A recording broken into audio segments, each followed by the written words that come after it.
Okay, so this story is most on a serious tone.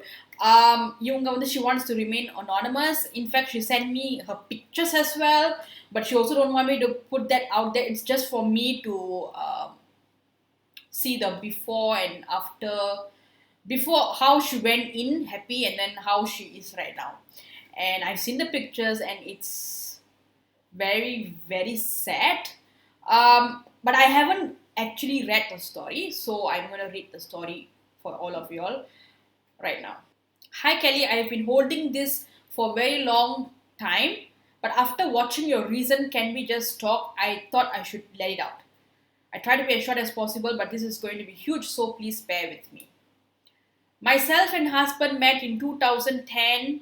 We were on and off relationship over the years.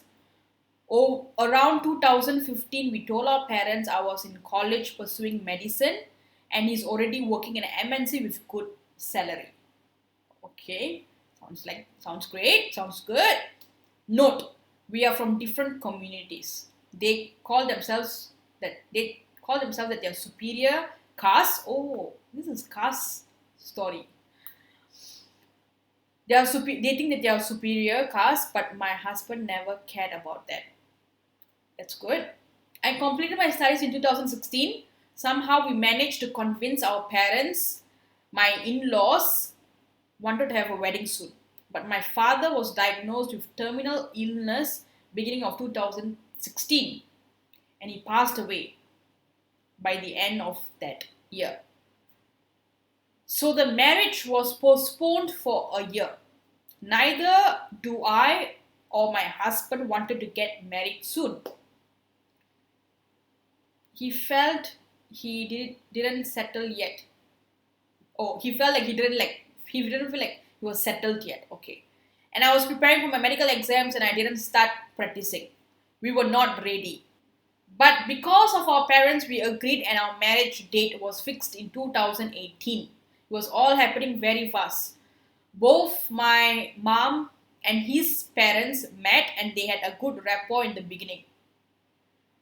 My mother-in-law was very close to me. We were talking every day or hours. Everything was not very perfect. Okay. Since it's an intercaste marriage, so my mother-in-law hid my caste from the relatives and told them that the girl is from the same community and marriage was arranged by my husband's family where none of my side relatives were invited because of the caste. We agreed to that. Actually, I've had similar experience as in like அதாவது எனக்கு இல்ல என்னோட friend and her uh, boyfriend, they were like from different caste and um, என்னோட friend-ஓட future மாமியாருக்கு வந்து she was fine with it. She was not a big fan of it, but அதுக்குன்னு she did not want to tell her relatives about it. So இல்லை இவங்க நம்ம ஜாதி தான் அப்படின்னு அவங்க வந்து சொல்லிக்கிட்டு அந்த அந்த அந்த என்கேஜ்மெண்ட் கல்யாணம் வரைக்கும் வந்து அவங்க போனாங்க. So I completely understand. They paid all the expenses for the marriage, and on my side, we did a grand reception where my relatives were invited. Oh, okay. So கல்யாணத்துக்கு வந்து his family was there. Receptionக்கு her family was there. Her relatives were there. Okay, interesting. So basically, his relatives and her relatives never mingled. So அந்த intercaste விஷயம் வந்து it was never like brought up. Got it. There were some ups and downs during marriage preparation, mistakes and misunderstanding from both sides, but somehow it was over. Perfect. They didn't ask for dowry, but how much jewels my parents could do or anything, which my husband was very sure about that.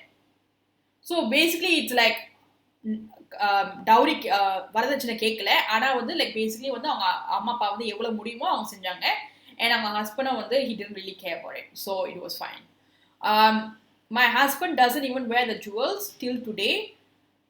That was அவருக்காக வந்து அவங்க அம்மா அப்பா செஞ்ச நகைலாம் வந்து her husband doesn't wear it.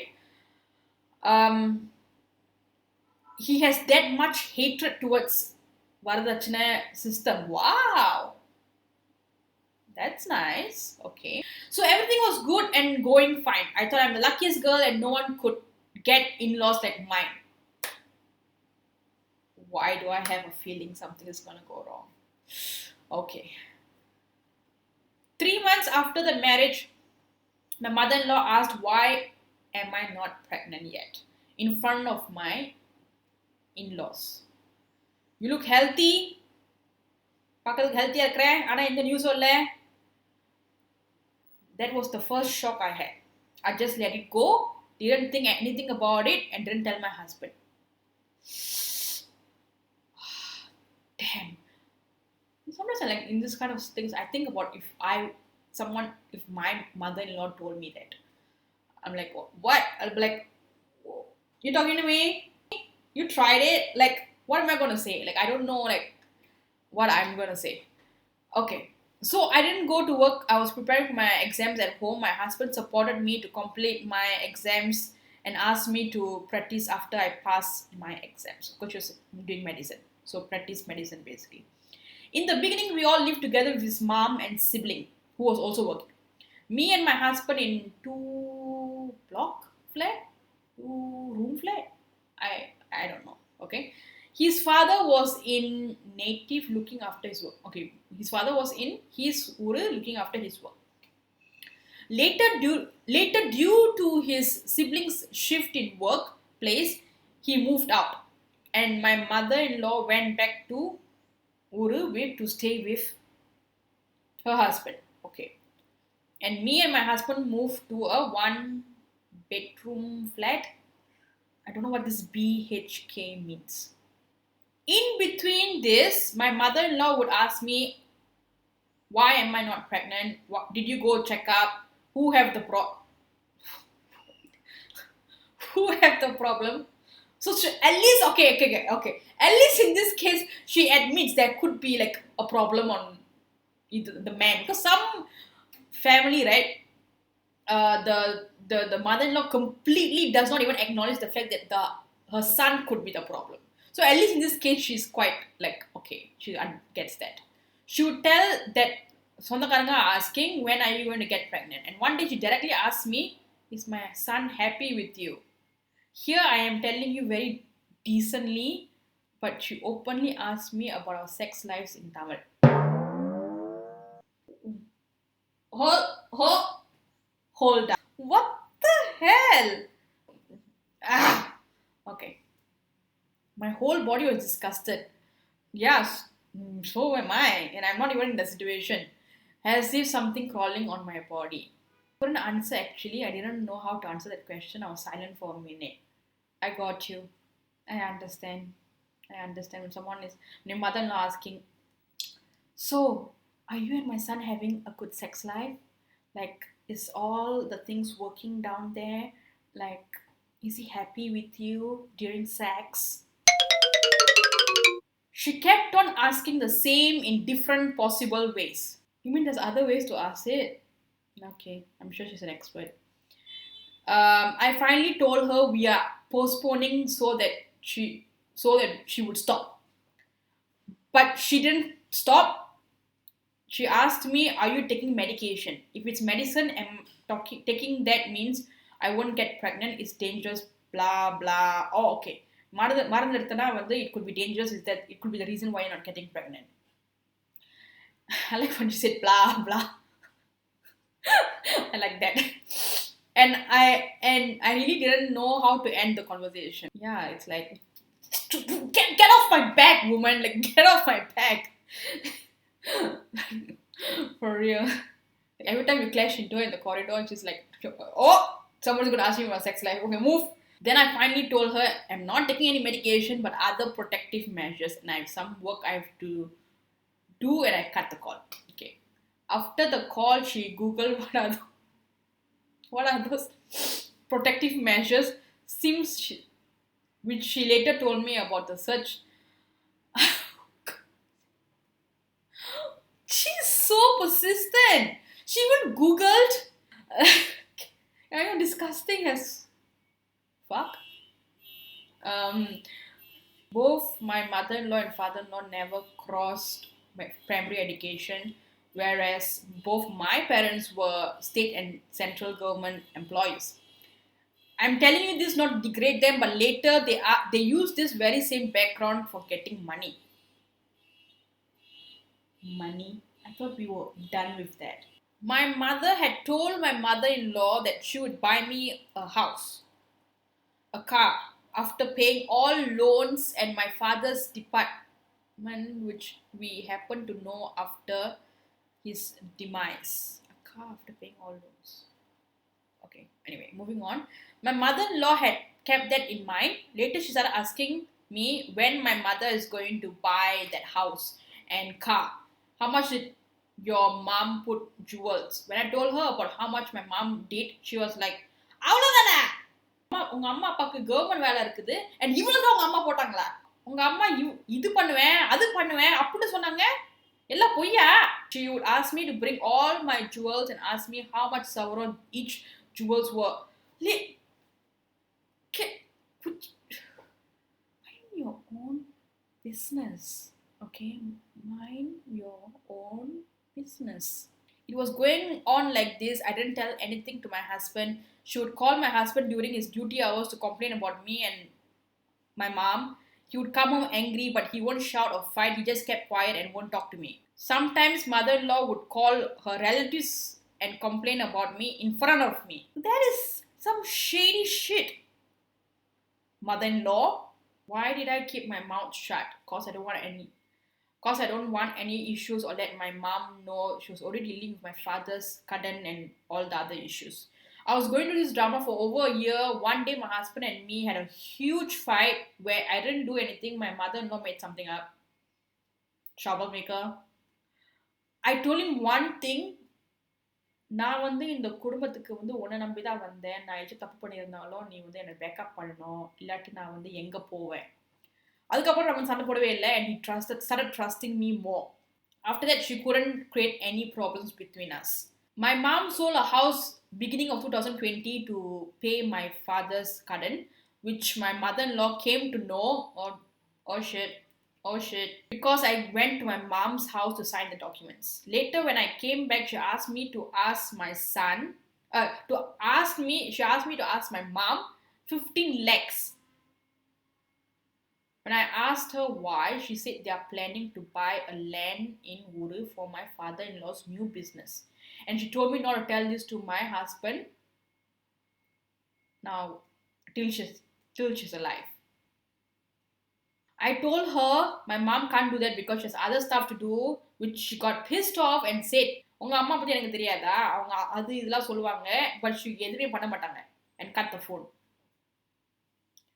Okay, let me just stop, okay? You wanna complain to me, okay? That's fine. Don't talk about my mother, okay? Don't do that. Don't say stuff about my family, troublemaker. Don't ever talk about my mother. Whew, I'm getting pissed off.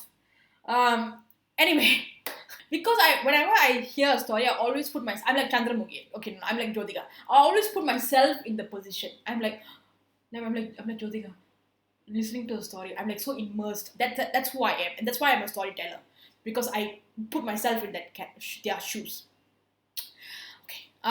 After that, she started again by saying, I'm not going to work, I'm not getting pregnant, I'm not passing the exam, I'm உன்னை வந்து என் மகனை கட்டி வச்சேன் because you are because you know she studied the medical stuff already, so நீ வந்து நல்லா சம்பாதிப்பண்ணு, but now you're not earning anything. என் உங்க அம்மா ஒன்றும் செய்யலை, ஒன்றும் வாங்கி கொடுக்க மாட்டாங்க. Basically, she's shaming me, which my husband's sibling. Oh, so the mother-in-law was shaming her, and then the sibling, her brother-in-law or sister-in-law, also joined her and started shaming her. Okay. I had it enough for more than a year. This kind of abuse and mental stress I couldn't handle. I told everything to my husband, all this drama. He never imagined his family would be like that. He was so pissed off after hearing all this. I calmed him and asked him not to fight with them, which was ready to do so. We decided not to pick his mother's call in his absence, and he asked me to convey everything without hiding. He called his mom and told her not to talk about pregnancy or about my career. She stopped calling us. After 1 month, my exam results was out. I passed my exams, and 10 days after the results, found out I was 6 weeks pregnant. And then Corona started. My husband got work from home. We went to his uru because of the rising cases in our area. Nobody didn't care about me. I had a tough pregnancy. Only my husband was there to support me. She won't cook or look after me during this time. My husband would do all this work, cook for me, look after me when I fainted. If I write everything I'd gone through this pregnancy, it would be much more than this. I'm crying while writing this. No, don't cry. By the end of 7 months, my mom came to pick me up for delivery. I was very weak, literally both physically and mentally, and need help to get up or walk. Now I'm in my 9th month, healthy, out of stress, gain weight, able to do some stuff, finally able to enjoy my pregnancy, waiting for my little one's arrival. Wow. I told my husband I'm never going to my in-laws' house or talk to them hereafter. I'm very sorry for such a long pause. This kind of abuse every girl is going through every day. I want girls to voice out and don't be like me, keeping their mouth shut just to keep the family out of issues. That means like basically like don't create so much of tension, don't create trouble in the house. Okay, if you feel something is going wrong, shout it out, be strong. Now, after all those verbal and mental abuse, I'm becoming strong for my little one. Sorry for such a long post, Kelly. I've been a follower since 1K subscribers. I wanted to share my story. Dowry abuse, other abuse we women face comes in different ways, from asking us directly to indirectly, like mine. Yes. Thank you so much for sharing your story. I think we all learned so much, and you went through so much with your mother-in-law. I think it started like at your wedding and until now. But what I'm really happy about is that you are healthy, the baby is healthy, and you're going to be giving birth very soon. And I wish you all the best. And like what she had said, abuses come in different forms: verbal, mental, physical, emotional. There's so many different types of abuse, and yes, we need to talk about it. And that's why it's so important to have a support system around you. um, if you don't have a support system around you, who do you tell? The only people that you're surrounded with is the people that giving you all this stress, who are abusing you. So it's really important to have a strong support system. I've heard stories where their closest confidants are actually their sister-in-law and their brother-in-law, who cannot handle what their mother's doing. So you never know who's going to be coming there to support you. It's very, very important to have a strong support. And I totally understand. A lot of people don't speak out what's happening to them because they're scared. Now வார்த்தை சொன்னா the whole peace in this house will be gone. I'll be the reason this entire family break up. So I totally get where she's coming from. But I thank you so much for sharing your story. And everyone else, if you have a story that you want me to share on Can We Just Talk, please email it to me, and I'll see you guys in my next episode. Bye.